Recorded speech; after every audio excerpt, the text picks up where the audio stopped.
Hola amigos de YouTube, bienvenidos a este nuevo episodio de su canal Parralando. En esta tercera entrega vamos a estar analizando lo que es el movimiento de Frena. Hace unas 2 semanas se manifestaron en la Ciudad de México, 30 de agosto.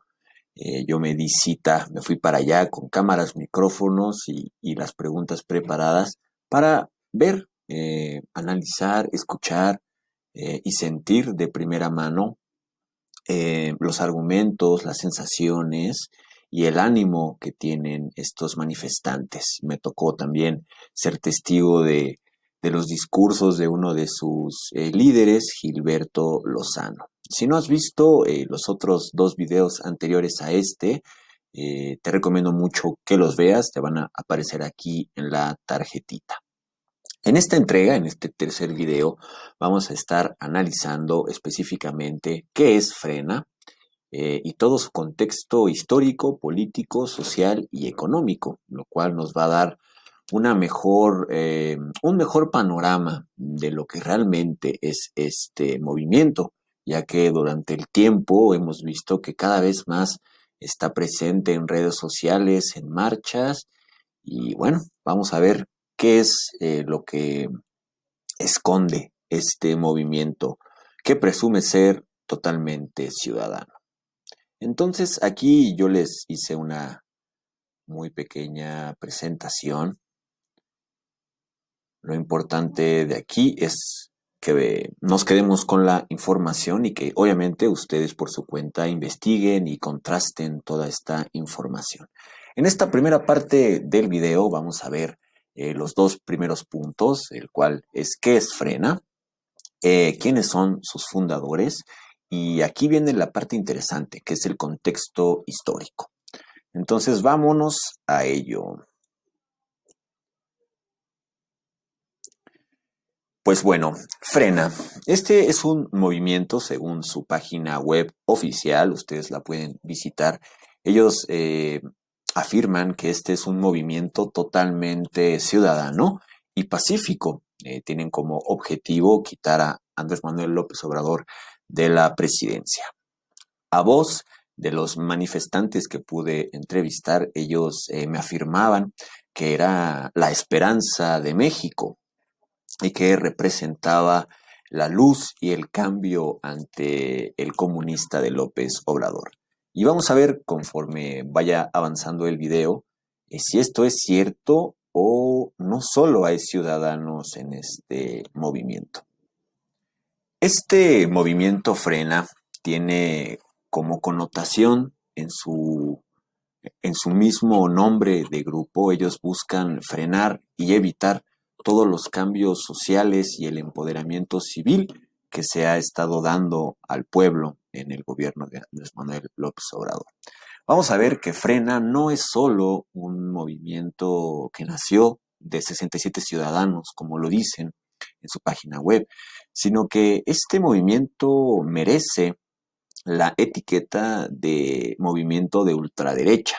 Aquí podemos ver en la parte de la izquierda que este movimiento de ultraderecha tiene como una de sus máximas guías, pues la religión católica y cristiana. También vamos a ver que este grupo de Frena está muy bien articulado, está apoyado, incluso, obviamente no de manera oficial, pero por muchos grupos empresariales en los cuales podemos englobar a Coparmex, los cuales están en contra de muchas de las iniciativas y procesos que ha estado teniendo este gobierno en contra de los neoliberales y en sí de la derecha en México o los conservadores a voz de Andrés Manuel López Obrador.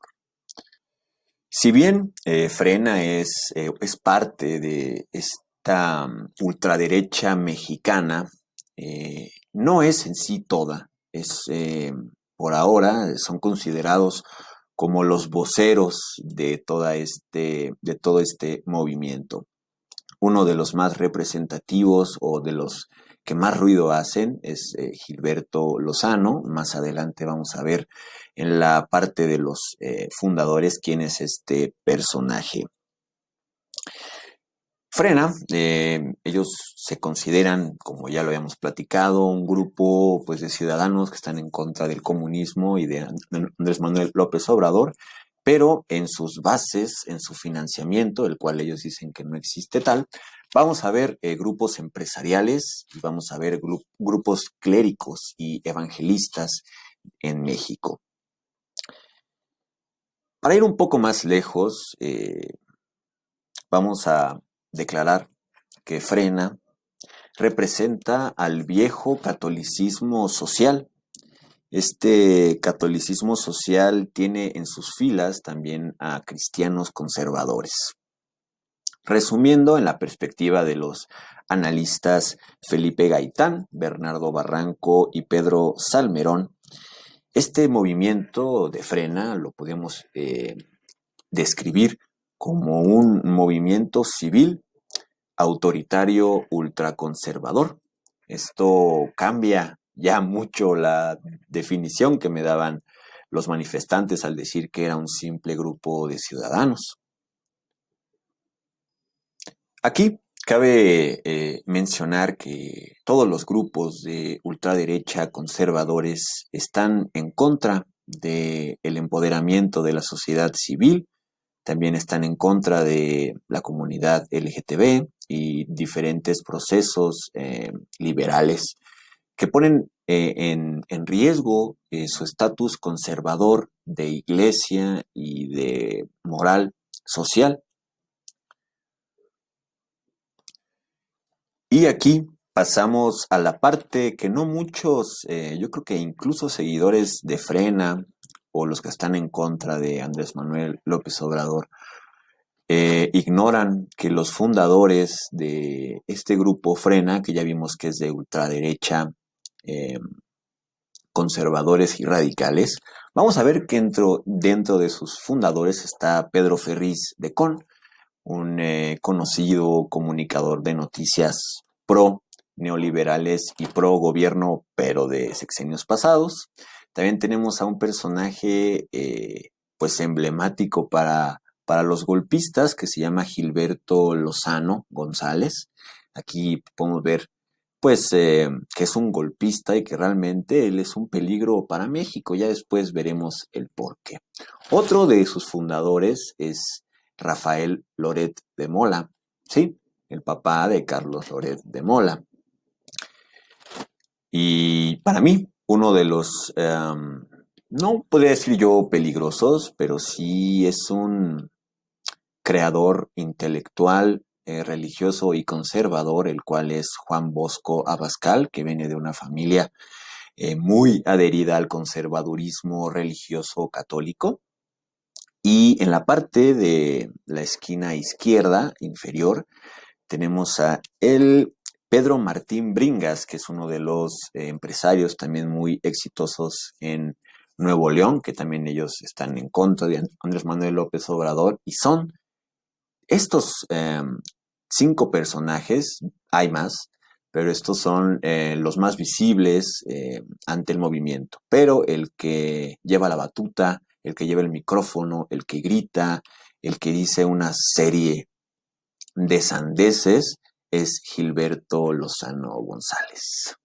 Entonces vamos a ver que los fundadores, aparte de los 67 ciudadanos que ellos mencionan en su página web, vemos aquí a estas 5 personalidades muy bien diferenciadas en sus industrias. Tenemos a 2 comunicadores de noticias, como es Pedro Ferriz de Con, Rafael Loret de Mola. Tenemos a un empresario que es Pedro Martín Bringas. Tenemos a un ideológico religioso conservador que es Juan Bosco Abascal, con muchas conexiones políticas.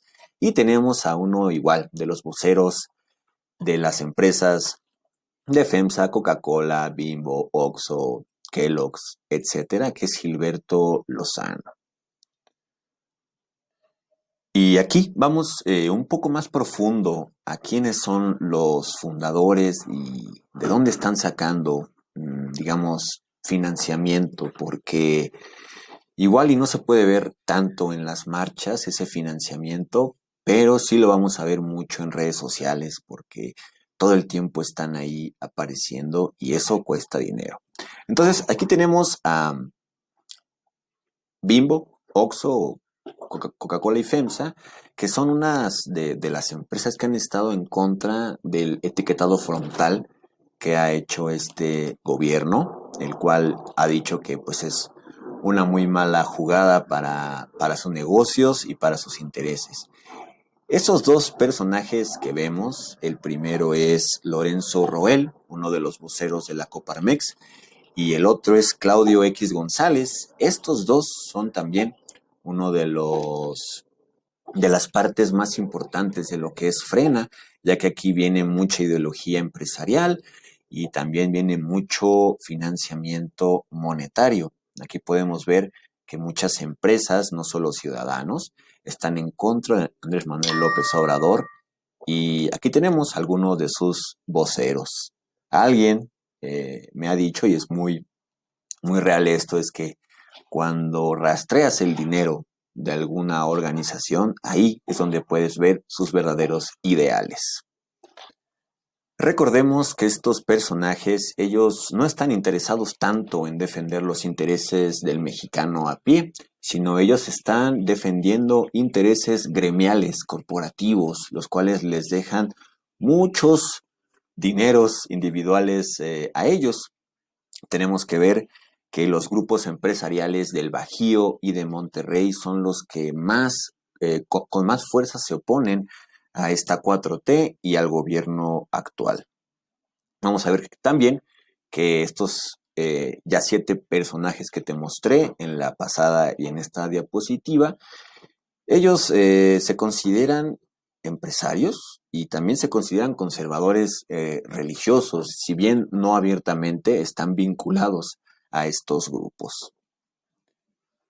Estos dos son, ya habíamos visto a Juan Bosco Abascal, del lado derecho, él es uno de los ideólogos religiosos de México y también es uno de los fundadores de Frena. Del otro lado tenemos a su hermano, de nombre Carlos Abascal. Él fue secretario del Trabajo y secretario de Gobernación con Fox. Ahí tienen una relación muy estrecha con grupos conservadores, como ya lo decía, del Bajío. Vamos a ver que durante la administración de Fox y durante también la administración de Carlos Abascal se dio o se intentó dar mucho acercamiento a la iglesia, se intentó poner mucho los valores morales evangélicos. Esto pues no cayó muy bien a algunos grupos de México y pues bueno, tanto así que quieren seguir en la lucha para mantener este status quo y esta oleada de conservadurismo religioso en México. Estos grupos de los cuales Juan Bosco Abascal pertenece, ellos están en contra de 4 puntos muy importantes. Ellos están en contra de un Estado laico. También ellos son pro hegemonía religiosa. Ellos tienen una moral sexual y están en contra de todos los abortos, están en contra de la paridad de género, están en contra pues de los gays, están en contra de las pastillas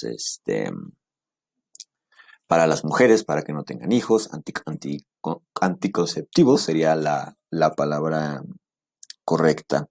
Entonces vamos a ver que estos grupos muy bien identificados, a veces como que hacen un tipo de camaleón y nacen o renacen como estos grupos de Frena, pero realmente hay una conexión muy atrás y muy directa con estos grupos católicos ultraconservadores, empresariales y religiosos. Y por ahí también unos golpistas, como lo es el caso de Gilberto Lozano.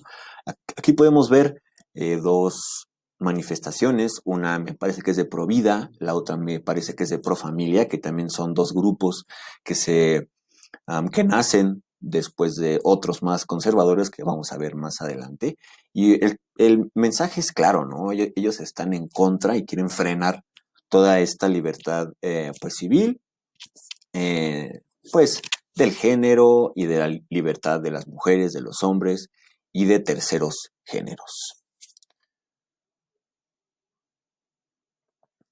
También es muy interesante ver que la familia Bosco Abascal, vamos a ver un poco más adelante la historia del padre, porque ahí inicia todos estos movimientos. Vamos a ver que Juan Bosco Abascal escribió el libro que está del lado derecho, que se llama Desde el nido de la serpiente. Ellos, como familia, como grupo religioso, ideológico, hasta filosófico, tienen esta concepción muy marcada de que hay una conspiración judeomasónica en contra de la religión católica. Y esto pues va a tener una gran influencia en todos estos movimientos de Frena, del Yunque, de Provida, de Profamilia. Es interesante ver que las raíces de todo esto vienen desde mucho más atrás, a comienzos del siglo XIX. Aquí vamos a estar en una de las partes más interesantes para mí, es el contexto histórico de todos estos movimientos. Nada nace de la casualidad y todo tiene un origen y una causa. Y aquí vamos a ver que estos grupos radicales, ultraconservadores, religiosos, católicos, van a nacer en un contexto histórico de la guerra cristera. Esto si no tienes idea de lo que pasó en nuestro país, sí, aparte de revoluciones, de independencias, hubo una guerra religiosa, la cual se le bautizó como guerra cristera. Esta es una mirada al pasado, ya que fue de 1926 a 1931, más o menos cuando se desencadenó toda esta guerra cristera, y tiene como protagonista una persona que es Plutarco Elías Calles, el cual decretó, o así se le llamó, como la ley Calles, que ellos, pues bueno, querían limitar y controlar todo culto católico de la nación. Esto obviamente hizo enardecer a muchos arzobispos, a cardenales, a religiosos, a feligreses, y lamentablemente se armó una guerra sangrienta entre militares y pues feligreses.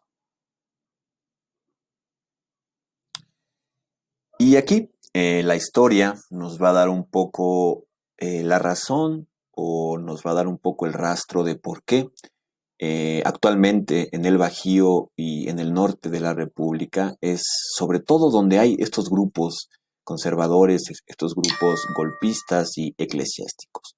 Y esto tiene que ver porque en el contexto de la guerra cristera, en la zona roja del mapa es donde más conflictos hubo, donde más guerra hubo y donde más muerte hubo. Si ubicamos el mapa, pues precisamente la zona roja y la zona naranja, pues es ahora donde se dan todos estos grupos y donde pululan, eh, estas ideologías ultraconservadoras, ultraderecha, y que todavía quieren tener el poder ellos de la mano de Dios y de la Iglesia Católica, claro está, y cristiana. Entonces, aquí tenemos el porqué del contexto histórico, el por qué en estas zonas todavía permea esta ideología. En esta parte me voy a ir un poquito, unos años más atrás de la Guerra Cristera, que va a ser 1910-1911, en plena Revolución Mexicana. Recordaremos que Francisco I. Madero, él, si bien no fue uno de los creadores del Partido Católico Nacional, sí fue uno de los representantes más importantes de este partido. Aquí vamos a empezar a ver Estas corrientes religiosas ya muy adheridas y abiertamente en la política mexicana. Después de este Partido Católico Nacional se da el Partido Demócrata Mexicano, que este también tiene muchos grupos, tiene organismos, sociedades de arzobispos y sacerdotes, obviamente muy relacionados con la iglesia y con el catolicismo y cristianismo conservador, el cual pues crearon otro partido político. Esto fue más o menos en los 70s, 60s, y este Partido Democrático Mexicano tiene su base en la Unidad Nacional de Sinarquistas. El movimiento sinarquista no es muy conocido en México, pero vamos a ver aquí que precisamente cuando se empezó a dar toda esta guerra cristera y cuando terminó la guerra cristera, pues vino el padre de Juan Bosco Abascal y de Carlos Bosco Abascal, de nombre Salvador. Salvador Abascal Infante es la persona que tenemos del lado derecho. Como podemos ver, lo representan con una esvástica nazi, con una bandera de Guadalupe y con una cruz. Entonces ahí hay tres grandes símbolos de lo que representa este señor. Y vamos a platicar un poco de lo que es el sinarquismo nacional en México. Después de que se dio toda esta guerra, se forman estos grupos. ¿Cómo podríamos definir a los sinarquistas? Pues bueno, tienen tintes del franquismo de España, también tienen tintes del nazismo, entonces son excluyentes, son racistas y son ideológicamente intransigentes con otras ideas. Vamos a ver que incluso estos grupos sinarquistas estuvieron apoyando la represión del 68, lo cual pues generó muchísimo revuelo en aquellas épocas. Pero ahí no acaba la cosa. Después de estos movimientos de los sinarquistas, se crea más o menos en la época del 68, donde hay toda esta libertad de estudiantes, de derechos civiles, pues se da lamentablemente o afortunadamente, no sé en qué contexto ponerlo, la creación de este grupo que se llama Muro, que es un movimiento universitario de regeneración orientativa o algo así, si no ahorita les lo corrijo, pero sí, eh, tiene más o menos estos tintes, ¿no? Que era un grupo universitario que fue creado, me parece que en Puebla en el 54, y como podemos ver aquí en sus pancartas de ese tiempo, pues tienen los mismos mensajes que los que ahorita tienen de Frena. México católico, socialismo no. Despierta poblano ante la amenaza comunista. Ese es algo muy interesante, ¿no? Que retoman estos conceptos, retoman estas pancartas, retoman este discurso de hace muchísimos años, porque todavía el grupo Frena corresponde totalmente a estos grupos sinarquistas del Muro, del Yunque y así hasta llegar a Frena.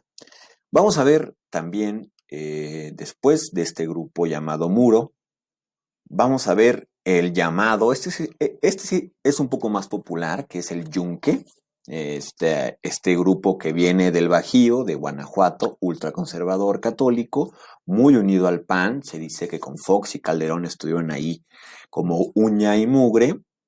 Hay un libro, aquí se los quise poner, de Álvaro Delgado, El Yunque, la ultraderecha en el poder, el cual se los recomiendo muchísimo. También podemos ver que esta unión nacional de sinarquistas, pues de las cenizas creó el Yunque. Entonces por ahí tenemos bastantes grupos que a lo largo de la historia han venido creando no solo la derecha en México, sino la ultraderecha con tintes golpistas, conservadores y religiosos, lo cual no es poca cosa. a analizar ni a tomar en cuenta. Después de este grupo del Yunque, tenemos el grupo Provida, tenemos el grupo Profamilia, los cuales hacen sus manifestaciones en contra, como ya lo habíamos platicado, pues de las libertades sociales, civiles y de quitar pues este conservadurismo religioso, ¿no? De que ya no se puede abortar, eh, no, de que ya se puede a- abortar, de las pastillas anticonceptivas, de que los gays, de que la familia con dos padres de un niño. Entonces vamos a ver aquí que estos grupos radicales, como lo es el Yunque, como lo es el Muro, como es los anarquistas, van a crear grupos un poco más dóciles, y con muchas comillas lo digo y lo pongo, llamados pro vida y pro familia, de los cuales han habido muchísimas manifestaciones, sobre todo en la época de Fox y de Calderón. Estos grupos de pro familia y de pro vida y los que les he platicado son racistas, son clasistas y excluyentes. Esas son las tres características que se les puede poner. Es muy importante también reflejar aquí la imagen y el poder que tenía Juan Pablo II en México. Recordemos que con Salinas de Gortari se empezó a hacer esta relación de nuevo diplomática con ellos y por ahí tiene muchísima, ahora sí que vela en el entierro Juan Pablo II en todos estos grupos de ultraderecha radicales, tanto en México como en Latinoamérica y en otras partes del mundo. Ellos se sentían o se sienten todavía muy protegidos por la mano del Vaticano y sobre todo en este tiempo de la mano de Juan Pablo II. Y con esta última diapositiva vamos a dar por terminado el video. Y voy a concluir esta primera parte con que estos grupos, tanto Frena, como los anarquistas, como lo fue el Muro, como lo es el Yunque, como lo es Provida y Profamilia, son grupos totalmente radicales. Ellos no tienen un espectro entre si hay más colores. A lo que me refiero, solo lo ven negro y blanco. Si tú estás en contra de mí, eres negro. Y yo soy lo blanco, yo represento todo lo puro y tú todo lo malo. Y esto es lo que pasa mucho con ellos. Tienen un discurso muy intransigente, son organizaciones y también representan esta idea de Dios y el diablo. En este contexto tenemos al diablo como Andrés Manuel López Obrador y tenemos a Dios pues como todos los conservadores, católicos, que están en contra del comunismo en México, lo cual ya lo platicamos que es un discurso muy antiguo, incluso retórico y también muy desapegado de la realidad actual. El problema aquí es que se crea una dicotomía muy grande en el mexicano que muchas veces no tiene tiempo ni interés de investigar estos temas. Cuando ven una campaña que bombardea totalmente a AMLO diciendo que es un diablo, que es un comunista, que es un chavista y que nos va a llevar a todos pues al infierno, meten ahí muchos conceptos religiosos sabiendo de antemano que el mexicano es muy religioso y católico. Entonces, en esta primera parte vimos qué es Frena, quiénes son sus fundadores, cuáles son los ideales de aquellos fundadores y sobre todo, en mi análisis, lo más importante es el contexto histórico, ya que esto no viene de hace 10 años, ni 20, ni 30, ya viene pues, de un status quo, viene de un cierto sector gremial, tanto empresarial como religioso y político, que forman un grupo muy intransigente, golpista, conservador y religioso, el cual no dialoga con las otras partes, simplemente no se sienta a dialogar, simplemente son muy viscerales y eso lo puedes ver en los videos que grabamos con las preguntas y respuestas. Espero que con esta pequeñísima introducción es una superficie lo que te acabo de dar, ya que hay libros, hay investigadores, hay personas que se llevan toda la vida estudiando estas cosas y las conexiones religiosas y políticas. Espero que con estos minutitos y esta presentación y muy austera, te des un poco más de idea de dónde vienen estos grupos, qué quieren estos grupos y cuál es su ideología y bueno, todo el contexto histórico que podemos sacar de ello es muchísimo. Uno de los objetivos de esto es darte a ti las herramientas para que tú mismo contrarrestes, investigues todo esto que estamos platicando. En la segunda parte vamos a continuar con el análisis y la investigación. Solo me resta decir que nos puedes seguir en Spotify como Parralando. Ahí tenemos una serie de podcasts. Este canal lo estamos empezando apenas. Afortunadamente,